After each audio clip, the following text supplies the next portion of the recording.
Income ಎಷ್ಟು ಬರುತ್ತೆ ಅನ್ನೋದು ಮುಖ್ಯ ಅಲ್ಲ.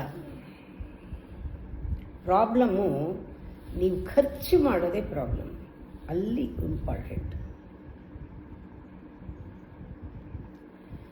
ನೀನು ಸಂಪಾದನೆ ಎಷ್ಟು ಅನ್ನೋಕ್ಕಿಂತ ನೀನು ಎಷ್ಟು ಕೂಡಿಡ್ತೀಯಾ ಅನ್ನೋದು ಮುಖ್ಯ. ಕಂಫರ್ಟ್ ಝೋನಲ್ಲೇ ಇದ್ದರೆ ಸಕ್ಸಸ್ ಇಲ್ಲ, ಅದರಿಂದ ಹೊರಗೆ ಬರಬೇಕು. ಅದರಿಂದ ಹೊರಗೆ ಬಂದಾಗಲೇ ನಿಮಗೆ ಆ ಸಕ್ಸಸ್ ಆಗುತ್ತೆ. ಬಹಳ ಜನ ಕಂಫರ್ಟ್ ಝೋನಿಂದ ಹೊರಗೆ ಬರಲ್ಲ. ತಿಳ್ಕೊಳ್ಳಿ, ಯಾರ್ಯಾರು ಮುಂದೆ ಬಂದಿದ್ದಾರೆ, ಯಾರ್ಯಾರು ನಿಜವಾಗ್ಲೂ ಸಾಧನೆ ಮಾಡಿದ್ದಾರೆ, ಅವರೆಲ್ಲ ಇದನ್ನು ಅನುಭವಿಸಿರ್ತಾರೆ. ಕಷ್ಟಗಳನ್ನು ಅನುಭವಿಸಿರ್ತಾರೆ, ಚಾಲೆಂಜ್ಗಳನ್ನ ಅನುಭವಿಸಿರ್ತಾರೆ, ಎಲ್ಲರ ಹತ್ರ ಉಗಿಸ್ಕೊಂಡಿರ್ತಾರೆ, ಏನೇನೆಲ್ಲ ಮಾಡಿರ್ತಾರೆ. ಅವರು ಒಂದು ವಿಶೇಷ ಆಗಬೇಕಾದ್ರೆ, ಅದು ಡಿಫ್ರೆಂಟ್ ಆಗಬೇಕಾದ್ರೆ, ಇದು ಹೊರಗಡೆ ನೀವು ಏನೇನು ಸಂಪಾದಿಸ್ತೀರಾ ಅನ್ನೋದಲ್ಲ.